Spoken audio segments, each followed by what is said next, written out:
Ready? You have the cameras rolling? Gave alternative facts to that, but the point remains Wait a minute, alternative facts? They said he was not in a good mood. I'm always in a good mood. I don't know what that President Trump has just been impeached on both Article 1, abuse of power, and on Article 2, obstruction of Congress. I want nothing. I want no quid pro quo. Just radical left. Will you shut up, man? Listen, who is Vice President Joe Biden has been elected president. Hey, what happened? Come on, don't be ridiculous. Networks don't get to decide elections. Nous sommes le jeudi 7 janvier. Bienvenue dans le 8e épisode de La Chute, votre série consacrée au lendemain de l'élection présidentielle américaine. Dans 13 jours, Joe Biden deviendra le 46e président des États-Unis. Hier, la démocratie américaine a vécu une tentative de coup d'État. Pas au Capitole, mais à la Maison-Blanche. Attachez vos ceintures. La chute, c'est maintenant. Cela fait plus de 20 ans que je vis aux États-Unis. J'y ai fondé une famille. Un de mes enfants y est né. J'y ai trouvé ma place. Ce n'a pas toujours été évident.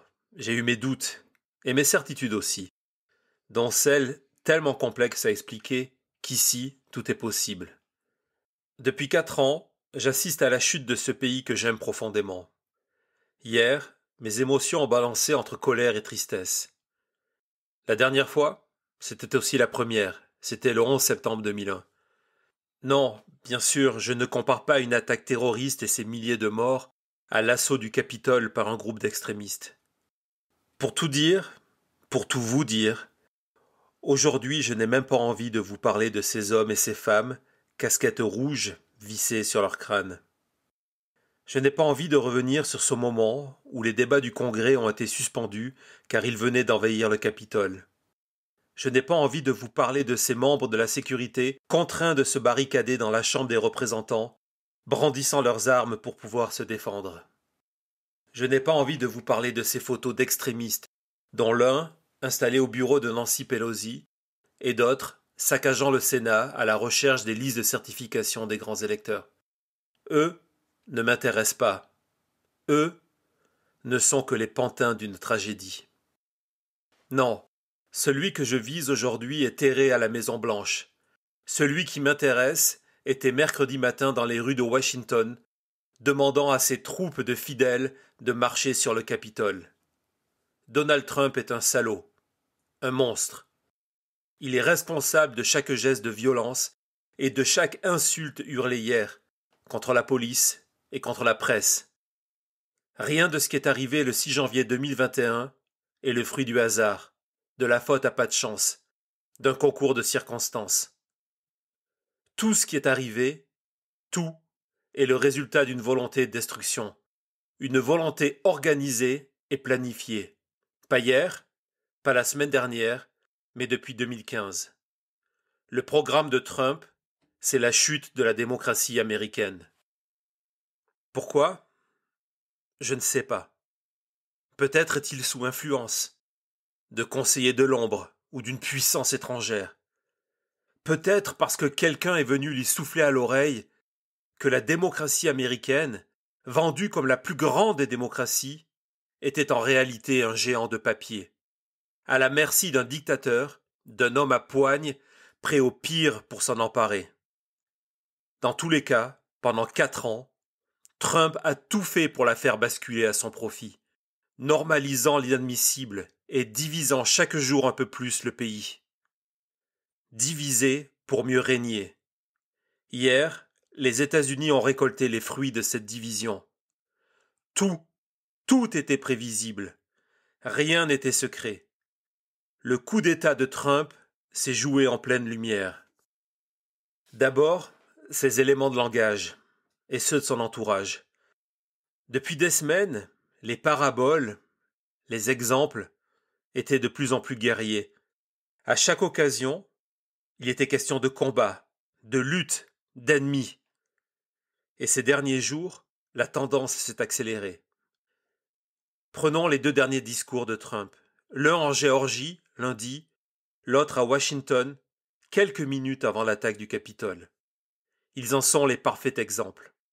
Là, Trump ne parlait plus seulement de lui, pourtant son sujet préféré, mais de ses électeurs. Il leur expliquait que c'était eux les vraies victimes de la fraude, que les démocrates, les médias, les républicains qui ne le soutenaient pas venaient de leur voler leur vote, et avec leur qualité de vie et leur rêve américain. Pendant 4 ans, Trump a arrosé le pays au kérosène. Dans ses 2 derniers discours, il a sorti son lance-flamme. Cela a un nom. Cela s'appelle du terrorisme stochastique. Une méthode politique pour inciter à des actes de violence, d'extrémisme, sans directement le demander. Trump est un champion du genre. Le terme de terrorisme stochastique a été utilisé pour la première fois en 2018. À l'époque, nourri par la rhétorique de Trump, Cesar Sayoc, un de ses supporters, avait envoyé des engins explosifs à CNN, Obama et Biden. Même chose à El Paso en août 2019. Le tireur s'était gavé des discours et des tweets racistes de Trump. Ce jour-là, il tua 22 personnes, principalement des immigrés mexicains. Avant l'élection, Trump avait placé sa défaite sous la seule explication qui lui évitait de perdre la face, la fraude. Depuis le 4 novembre, ce mensonge, attisé par les médias pro-Trump, ses conseillers, ses avocats, les réseaux sociaux, les théories de la conspiration et le silence des républicains, tous complices, est devenu son obsession. Et avec celle de sa base. Peu à peu, Trump a donc installé dans leur tête qu'ils étaient les premières victimes et qu'il fallait qu'ils se battent pour empêcher cette infamie. Le 20 décembre, Trump déposait une plainte à la Cour suprême. Ses avocats mettaient en garde. Si la Cour refusait de les entendre et de donner raison à leurs clients, alors il y aurait des perturbations. Hier, l'attaque du Capitole, pensée, voulue, désirée par Trump, a fait 5 victimes. 4 de chair, de sang et d'os. La 5e, la démocratie américaine. Et pour longtemps. Donald Trump est un salaud, un monstre. C'est la chute et elle se passe maintenant. Retrouvez La Chute sur Twitter @WilliamRaymond. #La Chute sur YouTube, sur Apple Podcast, sur Spotify et sur votre plateforme préférée. La Chute, un programme produit par Thomas Raymond.